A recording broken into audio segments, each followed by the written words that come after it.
ചൂടായ ചട്ടിയിലോട്ട് എണ്ണ ഒഴിച്ചതിന് ശേഷം ആവശ്യത്തിനുള്ള ചെറിയുള്ളിയും 3-4 വെളുത്തുള്ളിയും 2 തക്കാളിയും എരിവിന് ആവശ്യമായിട്ടുള്ള വറ്റൽമുളകും കുറച്ച് കറിവേപ്പിലയും കൂടെ ചേർത്ത് നന്നായിട്ട് ഇളക്കി വഴറ്റിയെടുക്കുക. ദ ഫേമസ് സർവണ റെസ്റ്റോറന്റിൽ നിന്നും കിട്ടുന്ന സെയിം ടേസ്റ്റിലുള്ളൊരു ടൊമാറ്റോ ചട്നിയാണിത്. എല്ലാവരും ഒന്ന് മസ്റ്റ് ട്രൈ ചെയ്ത് നോക്കണേ. കുറച്ച് മഞ്ഞൾപ്പൊടിയും ആവശ്യത്തിനുള്ള ഉപ്പും ചേർത്ത് മൂടി വെച്ച് നന്നായിട്ട് ആവിയിലൊന്ന് വേവിച്ചെടുക്കുക. നിങ്ങൾക്ക് വറ്റൽമുളകിന്റെ എരിവ് പോരാ എന്നുണ്ടെങ്കിൽ കുറച്ച് മുളക് പൊടി കൂടി ഈ സമയത്ത് ആഡ് ചെയ്യാവുന്ന.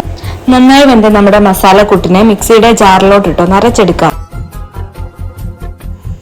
ചൂടായ ചട്ടിയിലോട്ട് കുറച്ച് കടുക്, കുറച്ച് ചെറിയ ജീരകം, 1 അല്ലി വെളുത്തുള്ളി 4 പീസായി ചീന്തിയത്, കുറച്ച് കറിവേപ്പിലയും കൂടി ഇട്ട് നന്നായിട്ട് ഇളക്കി വഴറ്റി കൊടുക്കുക. ഈ സമയത്ത് ഉഴുന്നുണ്ടെങ്കിൽ കുറച്ച് ഉഴുന്നും കൂടി ആഡ് ചെയ്യാവുന്നതാണ്. അതിലോട്ട് നമ്മുടെ അരപ്പും കായം വെള്ളത്തിൽ അലിയിച്ചതും കൂടി ആഡ് ചെയ്ത് കൊടുത്തിട്ടുണ്ട്. നമ്മുടെ സൂപ്പർ സർവണ ചട്നി ഇവിടെ റെഡി ആയിട്ട്